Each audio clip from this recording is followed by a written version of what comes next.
Right off the bat, I want to talk about the price of this thing. This thing is $199.99. It's $200. Now, can that price be justified with all the cool features that it has? I don't know. Let's test them out and find out. In a way, this camera is kind of Fuji's answer to the Polaroid i2. I know it sounds kind of crazy, but it does have all the dials and switches kind of like the Polaroid i2. Now, you can't shoot this in manual control like you can with that one, and it's not $600. It's still pretty expensive. It is a premium, but this is the most pack-full Instax mini camera you can buy right now, from Fuji specifically, that is. But one of the best things that does make the price tag sort of worth it is the fact that it has a removable, rechargeable battery. Yeah, Polaroid. Take notes. So the big draw to this camera is that it has features like being able to turn the flash off, which is vitally important. You know how much I love that feature. I always talk about how cameras should have that. Every single one of them should have that feature. So the camera has filter effects, I guess, or light effects. There's LED lights on the inside of the camera that flash or expose your image as you take your picture. And you can choose different ones via this dial on the side of the camera, which is pretty cool. Now, probably one of my favorite features on this camera is a physical dial for exposure compensation. Now, what makes it even better is that not only can you do +1 or -1, or lighten or darken as it's most commonly used on these cameras, you actually get up to 2 stops in either direction for exposure compensation. That is huge, that's so cool. Now, one of the weirder accessories that it comes with, I don't quite get it, but it has a tripod mount on the bottom, which makes sense with this camera because it has a self-timer. But the thing that doesn't make sense is this. It's a little tripod mount extender. I don't understand it. I guess it's a handle, but I don't know. I don't know. If you guys know what this is for or the use case, leave some comments down below because I am stumped.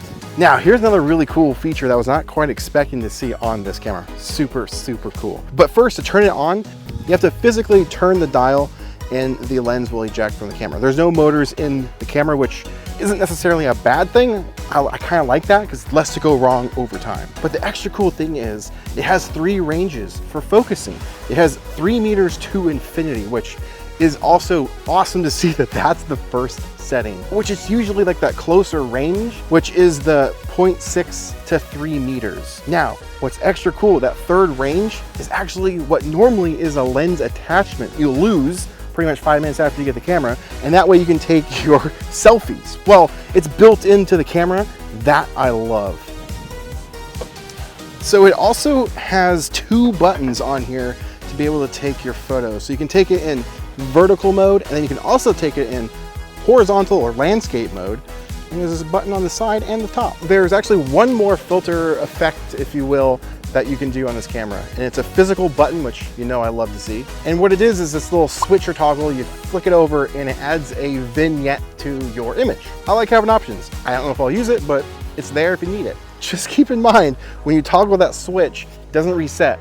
So every time you press the button, you'll get that effect on your images. So keep that in mind. You have to manually turn it off. That's what I like to call, ladies and gentlemen, foreshadowing. So the back of the camera has a LCD screen, and you actually have a few more options or features with this.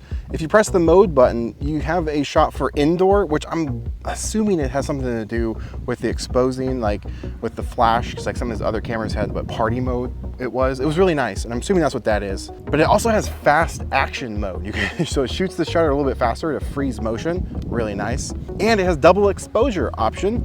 And finally, you can go into bulb mode. That's really cool to see. Now the bummer is though, it doesn't have an option to connect like a remote shutter button to it. Be really, really careful. Obviously put it on a tripod, and when you press that button down, you really gotta make sure you're not moving the camera a lot. Otherwise the picture is gonna be really blurry. Half the settings can save on the camera when you're shooting it, meaning all the physical dials will stay in the same position when you shoot your next shot. But if you turn the camera off, all the settings that you made on the back of the camera, like internally, it won't save. You will have to turn off the flash again or reset everything. So keep that in mind.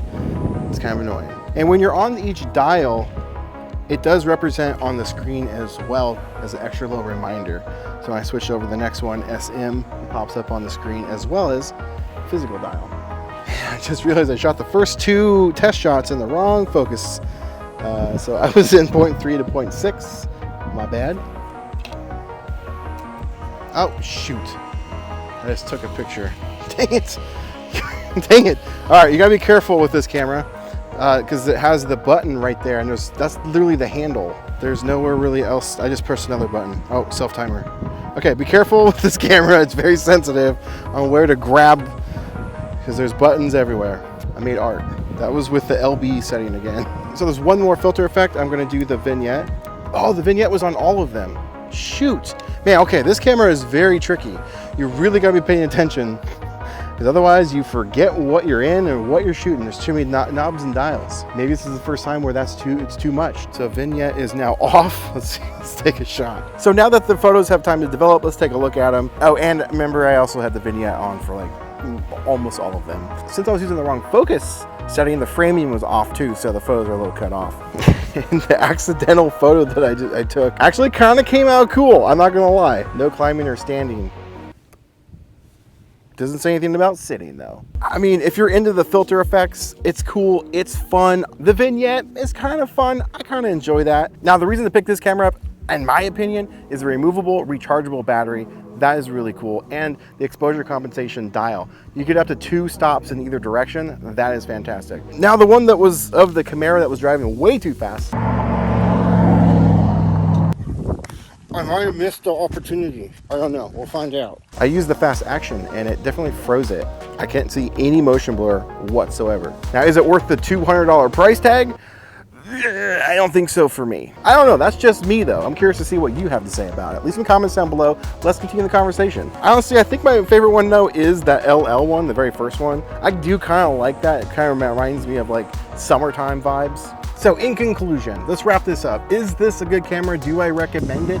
I would say, yeah, I definitely would recommend it. If you got the cash, this is technically the best Instax mini camera you could technically buy. From Fuji, that is. However, I'll say, I don't know if the camera is necessarily for me, mostly due to the fact that I don't really shoot Instax Mini that often.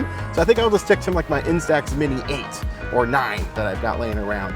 Fun little camera, and it's a fraction of the cost. So I'd be curious to see what you have to say. Let me know in the comments below. Are you gonna be getting the Instax Mini 99 or are you gonna stick with what you got? Let me know. Let's continue the conversation. Now, get out there, make some art.